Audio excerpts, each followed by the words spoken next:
Welcome to the EarthWorks Podcast, where our team will share the jargon of carbon from many of our turf friends from the past 30 years.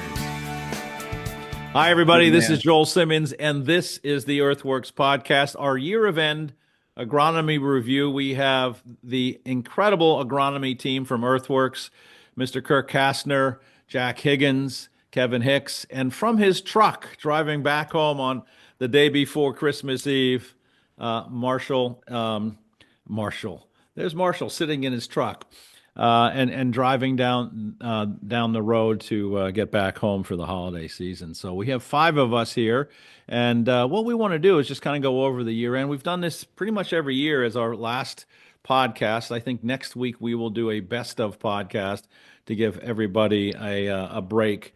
But what I want to do is just really kind of go over some thoughts that we might have had, some ideas that might come up. But I'm going to start with you, Jack, since you're East Coast and you're going to mimic everything that I have to say. But talk about how this summer was just god awful. I mean, it was awful, awful, awful. Yeah, hot and dry, and the that fall. can, yeah, that's kind of, I mean, it was the last thing I remember, of course, but it's also was kind of the defining part of the year was September, October.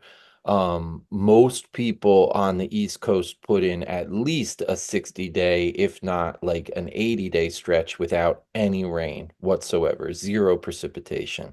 And the big conversation that was coming out of that was, it was just so much work that you had to continue to chase grass from dying from wilt all through the fall. But B, everything that the plant was trying to do, reserve carbohydrates and harden off and get ready for dormancy, was just didn't happen because the plant was already dormant from drought stress, really, like in a lot of cases. So there's a lot of seed that went down that then didn't have any rain on top of it. There's just there's going to be a different kind of spring coming out next year because the fall was kind of voided by this drought.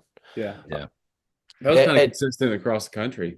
I know you guys were like, it was very bad there, but I think it was pretty consistent. Yeah, they saw it a lot of places. Warm and dry, right? You know, one of the things that kind of comes to my head is when you have a big drought a year like this, you're going to see a lot of fairy ring next year. And I think that's something people are going to see because, that fungal spore gets their chance to really hold on and grow. And, it loves droughty conditions. So usually you see a lot of fairy ring the summer after a big drought. So I wouldn't be surprised we don't see a lot of that. And we do have a treatment for that, by the way. Renovate Plus was going to be my question. What can we do about Renovate Plus works really well on fairy ring, and Dr. Fidanza at Penn State kind of showed us that when he was doing some of his research. But that's right. I mean, and you brought it up because of like droughty and wet, and that's really a thatchy profile, is more prone to fairy ring. And then, like you said, like when you go from dry to wet to dry to wet, and that's kind of the way that Renovate works to even things out. So what did Dr. Fidanza do? He aerified the hell out of the areas that had fairy ring and then dropped the Renovate down into it. Yeah. I mean, I think what his conclusion has been, and I'm sure he would confirm this, is that it really has as much to do about moisture as it does anything. And obviously, Renovate with that Ecolite in there is going to hold moisture. It's funny, and you guys don't remember this because it really started in the early '90s. But when we started in business, we were starting this nice climb. And then all of a sudden, a bunch of academics and USGA folks said that, oh, you don't want to put down organics because you're going to get fairy ring. And it shut the business down. But luckily, at the same time was coming out the California construction models where there was no organic matter on greens construction. And the biggest problem that they had was fairy ring. So it kind of blew a hole in the theory that organics had anything to do with it. In fact, it's quite the opposite because what we are doing is helping manage moisture. And again, Dr. Fidanza's research has really shown that fairy ring is moisture related. And if we can hold moisture in that profile, get rid of some of the thatch. But these really dry summers really do lead to that fungal population growing and such like that that. that whole organic thing, it's another conflated, idea. It's, like you said, the what was happening in those California greens was that they were building thatch so quickly because you had a completely sterile Yeah. sand profile that you were pushing like hell to grow in. So what's going to happen? No biology, no anything, pushing it with nitrogen. You build thatch on top of sand very quickly. And thatch is organic, quote, right? Right. Like, so it's easy to put it in a one-liner that organic causes fairy ring. Well, no, it's fairy ring is caused by the Basidiomyces family of fungi that live on lignous material, i.e. thatch. And so that's where you tie it together, and they're brought on, or rather they do that cycle when it gets to dry, wet, dry, wet, dry, wet, which happens very easily in thatch. Yeah. So yeah, like it's the same thing happened with the notion that organics don't work as fertilizer until the root zone is 85 Until degrees. June. Yeah. Yeah, right. Yeah. Until Which is, June. yeah, it happens with sludge. It happens with pasteurized products that take all that energy to break down, but it doesn't happen with a composted manure that we're working Yeah. A with. living product. Yeah. I think if that were even close to true, we probably wouldn't have been in business a couple of years after we started in the early 90s. So that's one of my favorite lies that we hear. I like to talk about that one at the Academy a lot too, as well. But we kind of, I'm going to go full circle on this, but I'll come back. But Kevin and I just came back from the Acres USA meeting, which is the meeting that we talked about at last week's podcast, where hopefully none of you heard some of our faux pas in the unedited version Hopefully you did. I thought it of was the great. original. Yes, my Yeah. Joe Rogan impression. I do Uh, apologize if I offended anybody. It was not intended to hit the air. But Kevin and I talked about this on our podcast last week. But man, I'm still pretty excited about what we learned at that meeting. But one of the things that they really talked about is how you can build soils and how you can you can break things down, and they kept coming back to soil biology. And that's really what we've been preaching. That's what Jerry Bernetti preached. That's what we've been preaching. And one of the things that we certainly see in the turf side is that we don't grow thatch when you have biology on our side. So it's been really kind of enlightening. But if you haven't heard that, the edited version is now back up on a live stream. And Kevin and I did have a chance to chat a little bit about our time at Madison and then at Academy. Kirk, go tell me a little bit about the Southern Tier, Texas and Oklahoma. Yeah, And you guys had some pretty pretty drought. You guys have been having horrible weather across the board in the last few years, but how bad was this year? pretty similar. Yeah, across the board. It's always tough. And I'm in North Texas and um hot, dry. We started out decent amount of rain and moisture early on. I think that led to actually some problems with some mhm. shallow rooting and stuff like that. And then it kind of shut off like it always does around the 4th of July. And gets 100 degrees and stays like that for about 90 days. So it's 90 days of hell. Um, and then we actually got some relief early September, kind of some temperature break and some rain, maybe a little wishful thinking that it was fall was going to come early, and then it shut off and got hot and dry again. And those hot, dry falls that's tough. We've had some moisture recently, but pretty consistent across the board. Hot and dry and tough growing conditions. So what's the earthwork solution to those kind of environmental conditions that you're fighting? Yeah, I mean, I think it's like, we gotta work the soil. I think that's Yeah. the best thing we can do to combat these issues with heat and drought is if you can have a healthy living soil that can hold, some good nutrients and water for you, that can kind of that can get you through those tough stretches. Certainly from the 4th of July to, Labor Day. that's what you get paid to do, right? So, And it doesn't take a lot, does it, Kirk? I mean, right. No, if we could doesn't. build a base at aerification and maybe one on Bridge the larger gap between those two. acreages, Yep. yeah, Yep. one base application a year of a good carbon-based granular, it just makes everything so much easier through those Right. stressful Yep. periods. Yeah, and I think the really exciting thing, I mean, outside of the weather, we always talk the weather, and that's obviously a big part of what we do, but just the gratitude of this team and what we're doing and the movement that we see, and more our customers are seeing it, and we can see them have success with it. It's that's the greatest thing about this job. So, Yep. that's what I love about it. I can't tell you how many comments I've had from guys that have started playing with Renovate and Myco Replenish in their aerification.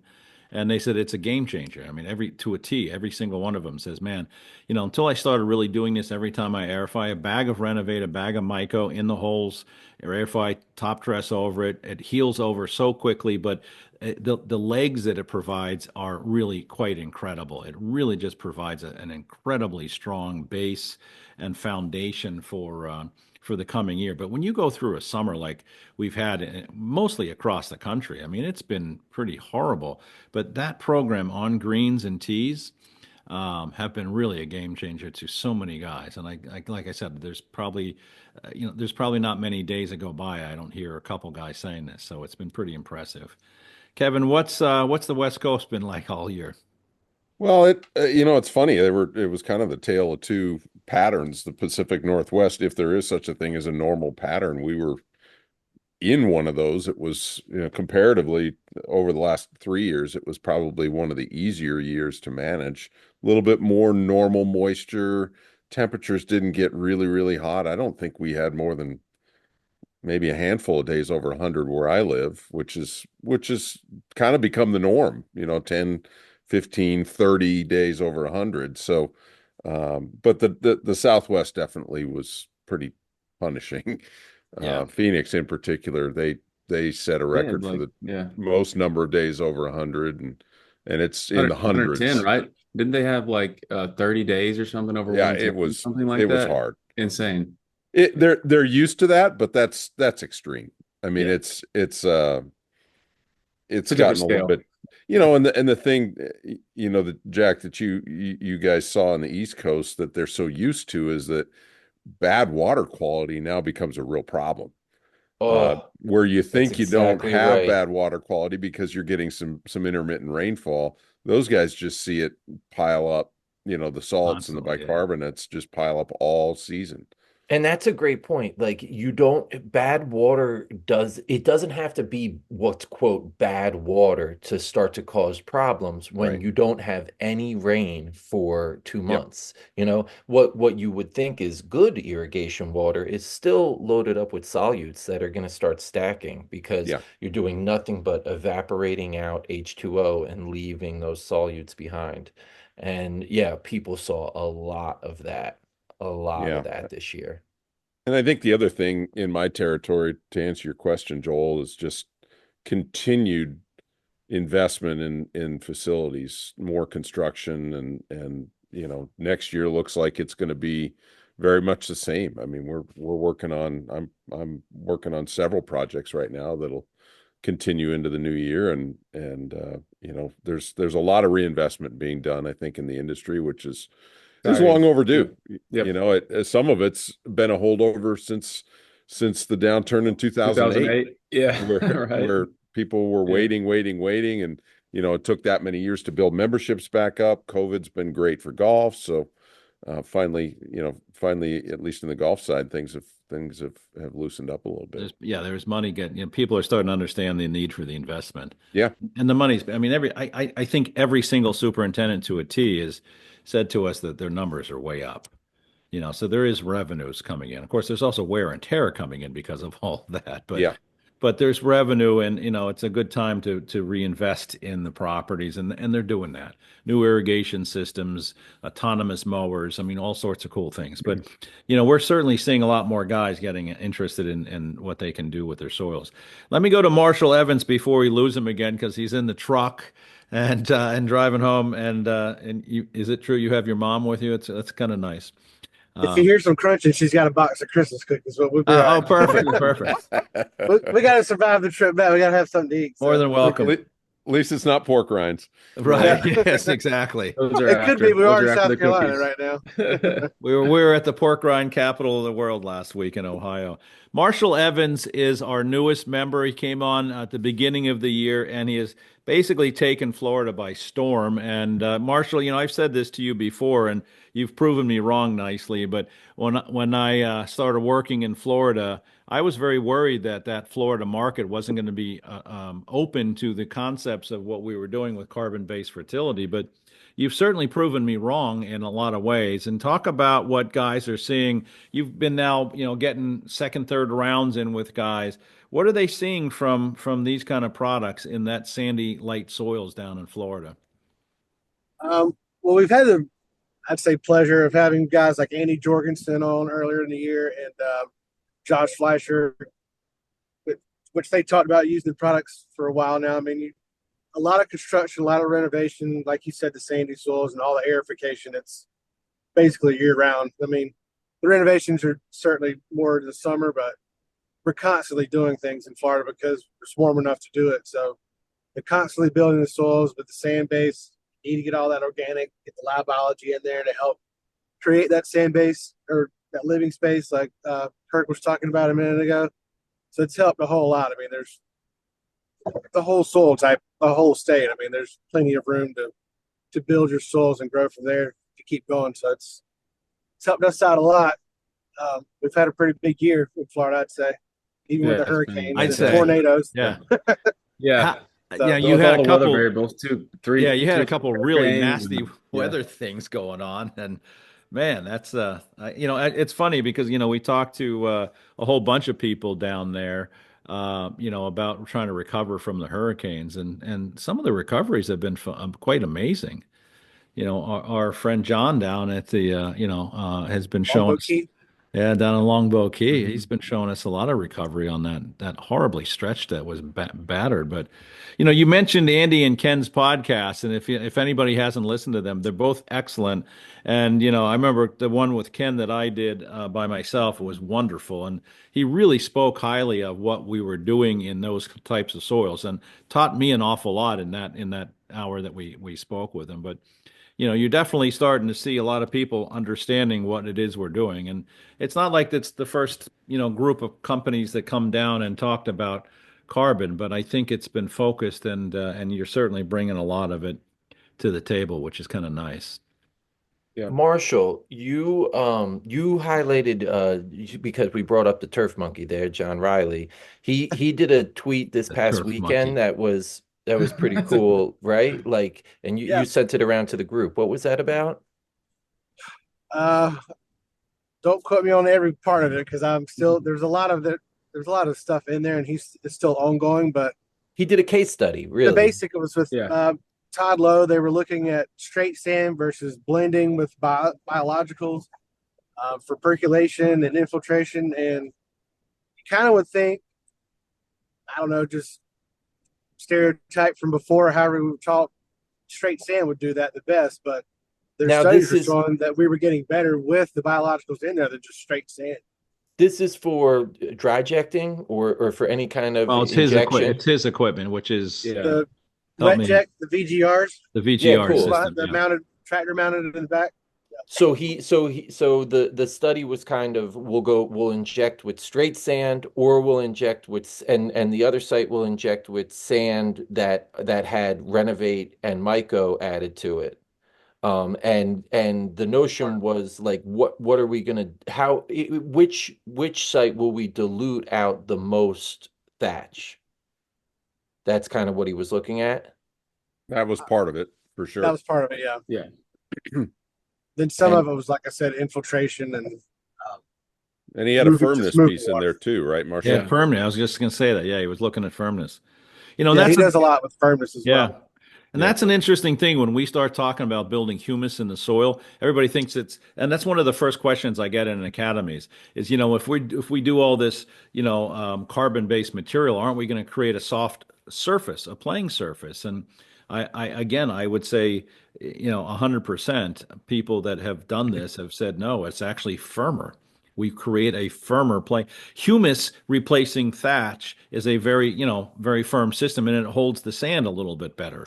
So the Yeah, playing and surface replacing is better. sand. Yeah, Like it doesn't splatter like as right. it like sand right up top. It holds that all together. So when the ball comes in, yeah, it's much It's like that firmer. slide you show in the Soil Academy that Yeah, looks like I said, it looks well, not the cake one because that one makes me hungry every time, but the other one, it's the kind of thatch it's got cake. the dark brown and it Yeah. looks good. I mean, but you'd think it looked super soft, like you take one heck of a ball mark in there, but it's not. I mean, it's blows my mind still to look at it and think that's firm, but it Well, is.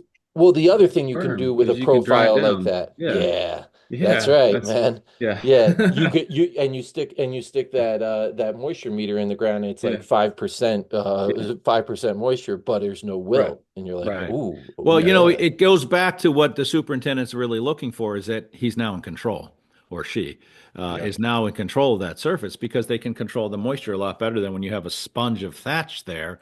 And this whole argument that drives me nuts about, well, we got to get rid of organic matter, and they're still not qualifying, is it good organic matter or is it bad organic matter? And a good hmm humus profile is manageable, and you can completely control it. And you can create a very nice, firm playing system, and you're going to hold moisture, and you're going to, create an environment for microbiology to proliferate. Nutrients are going to release better. The whole system, as we've been preaching for 30 plus years, is Yeah. works better when you see it. And getting into Florida for the first time really aggressively with Marshall, we've had that conversation with so many more people in a sandy soil. And like I said, I was scared. I was scared when we first started the company that this was going to take too long. It was going to be a long haul to change. It was going to be expensive. And it's been exactly the opposite. It's been less expensive. It's been better. And, we're just thrilled to have Marshall down there, touting the things. And we're going to have a couple academies down there this spring too, right, Marshall? Yes, sir.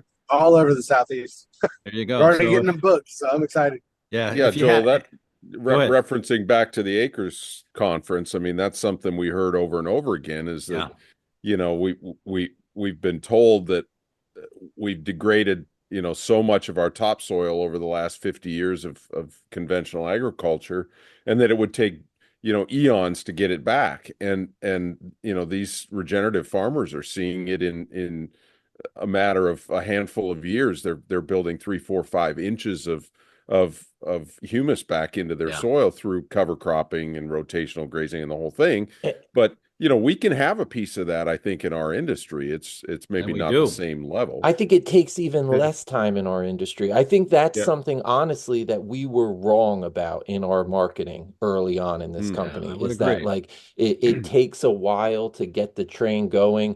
Don't come back to me after a year and say that you didn't really see much because it's going to take more. That just doesn't happen. Yeah. You see it right away. Great You point, Jack.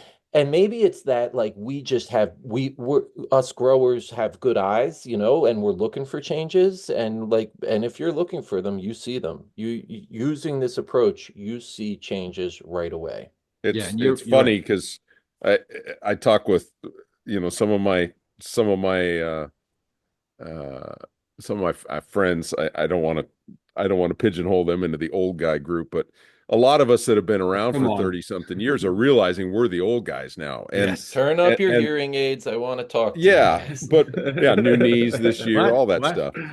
But it's interesting how some of these practices are cyclical, because it was automatic, at least in the group that I was brought up in. It was automatic that you rebuilt your reserves Yeah. during aerification with an organic source. Yeah. And we didn't even think about it. That was the time to True Network, right? yeah, that was the Specifically. time Yeah. to rebuild that reserve and get things back on track.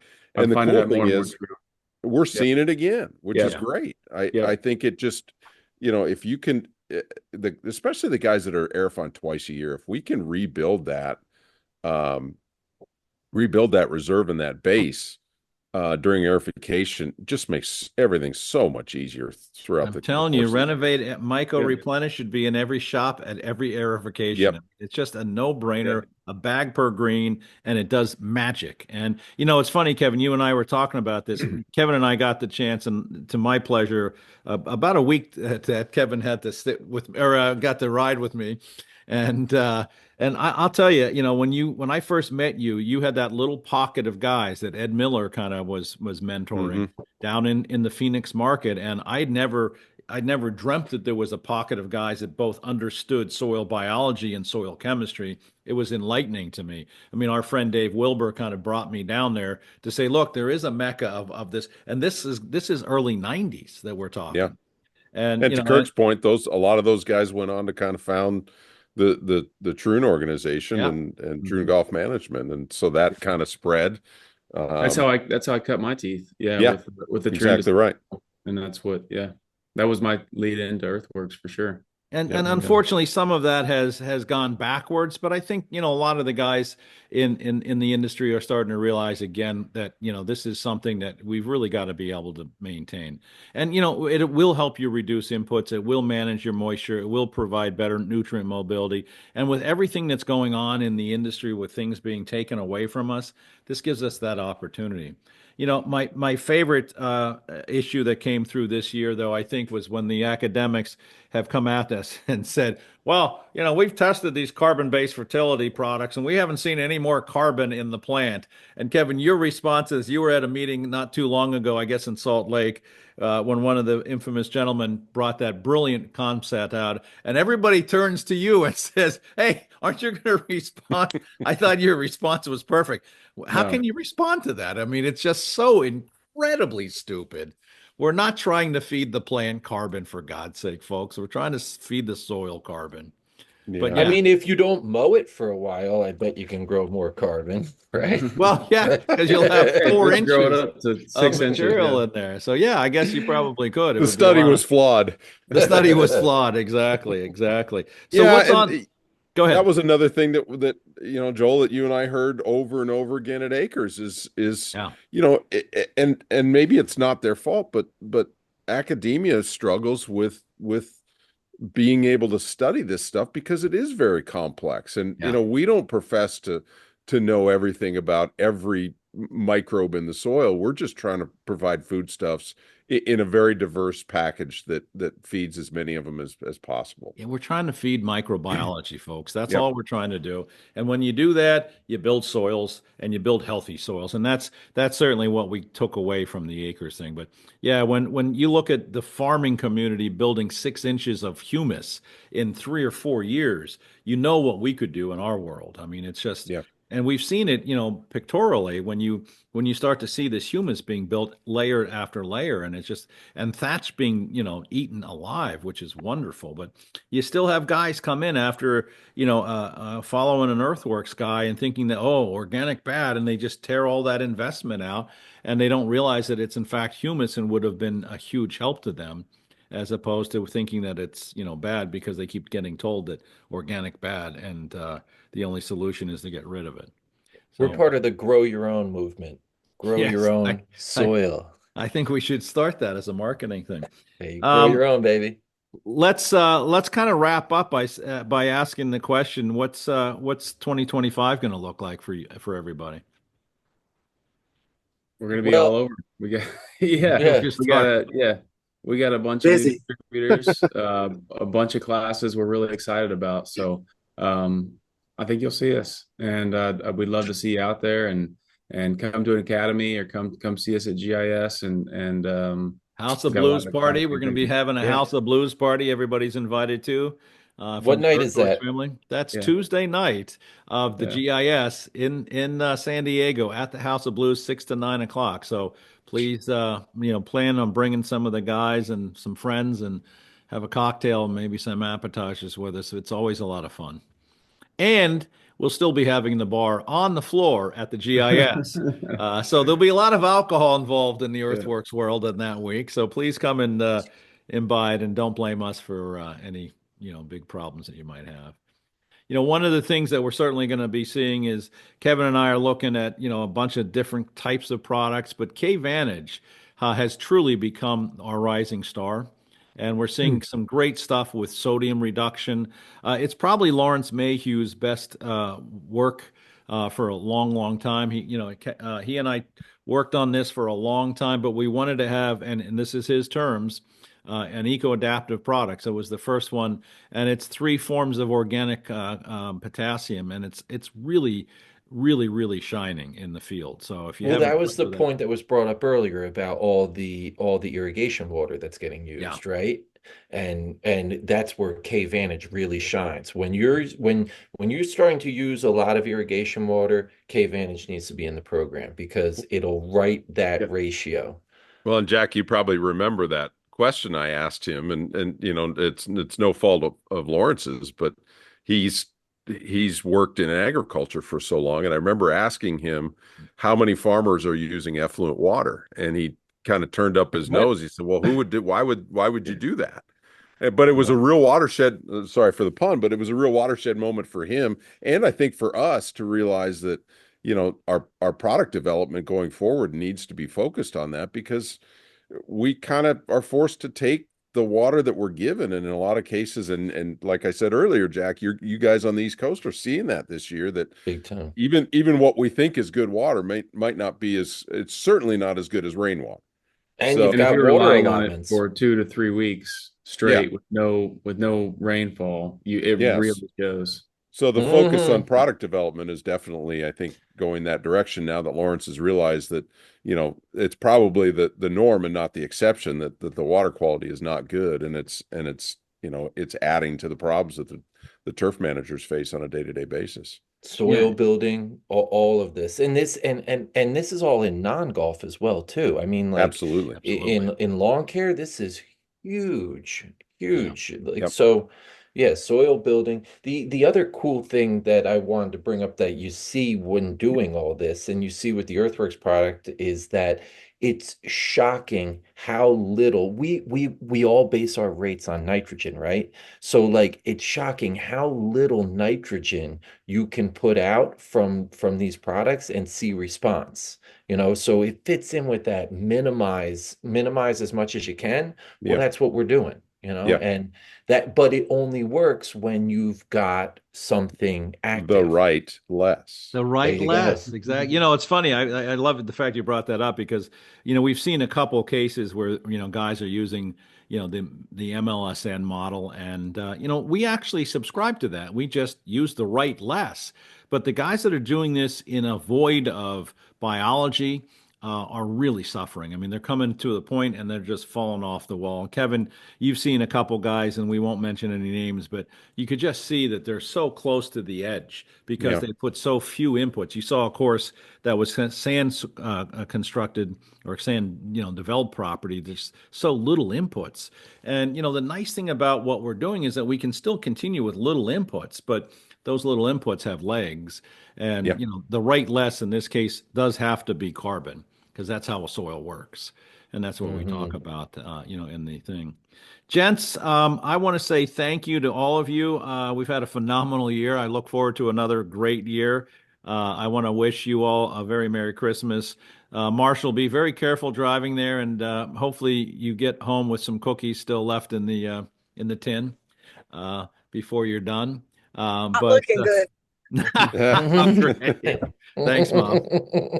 but it's the season, so we will be back next year with a whole bunch of new podcasts. I want to say definitively that this podcast has been a huge windfall for us because it's been able to allow us to continue our conversation so people can understand from our perspective the things that we talked about here today. And I want to continue that conversation. And if anybody knows someone who wants to get on the podcast, call us, reach out to Jack or any of us, Kevin, me, and just let us know, you'd be interested in jumping on board. We're looking for people with a story and maybe some a little twist in what they do every day that might help somebody else down the road. I think that's really what the goal of the EarthWorks podcast has always been, is hopefully there's a takeaway that everybody can really kind of take with us. And we just lost Marshall. He must have Yeah. Yeah, you must Still have helping gotten pulled people, over right? again. Going through a Yeah. tunnel again. Going through a Yeah. tunnel, but Or Over the we river ran and out through of the woods. cookies. no, they ran out of cookies. Any last words, gents? Yeah. You thanked us, but we Yeah. couldn't do it without our clients and our customers. So Yeah, absolutely. it's been great support year, and looking forward to diving into some other related industries like Jack said, lawn care. I think there's a huge We want to huge really opportunity do that. there. And I was thinking too, not to get back on this, but city water is something that in the lawn care industry they're using, and most of that is chlorinated. Yeah. And where do we find chlorine in a day-to-day household use? In bleach, right, as a disinfectant. So To kill what? To kill Yeah. biology. Microbes. everything. Yeah, Yeah. microbes, So I'm looking forward to really working with that market and trying to grow that side of the business, because I've seen some really, really cool case studies in my territory that like you said, I wasn't expecting to see this quickly. Yeah. Well, and it goes hand in hand with plant healthcare, lawn care, lawn hair care, plant healthcare, and plant healthcare is a lot of fun because there's flowers. It's like, hey, look at flowers, and we can make more flowers. Look at this bush has a little flowers, and that bush has a lot of flowers. That's fun. But the nice thing about that group is, much like the acres group, the farmers, they're business people. So this is money in their pocket. And one thing we know we can do, because we've seen it, is that we can put more money in their pocket and produce better quality products. It's just that industry has been so brainwashed to think that organics are way too expensive. I have to work on, the cheapest bag, the cheapest this, but they're doing 7, 8, 9, 10 applications. What we're seeing is guys doing 4 applications with a more expensive product, but at the end of the day, it's much more profitable and they produce a much better product. So they're not doing the callbacks, they're taking trucks off the road. And who has the labor force that we had 5, 10 years ago? And it's only going to get worse. So, there's no question that we're poised to really help a lot of people be very successful in lawn care. So hopefully we continue that. And that's it. Good man. Yep. Anything else? No, I'm grateful for all you guys, obviously our customers and our clients and our internal team, right? So Lisa, Alex, Melissa, Mike, everybody, it takes all of us. So just thankful for everybody and want to wish everybody a Merry Christmas. Absolutely. Well put. Well put. And on that, I think we'll end. Again, everybody, have a wonderful holiday. Merry Christmas, a great New Year. And we will be back at the beginning of next year. And like I said, we'll see you at the GIS. We'll see you at the STMA. We'll see you at all the regional trade shows. So please come find us and say hi. Appreciate it. Yep. Good Christmas, See y'all. everybody. Merry Christmas. Yeah.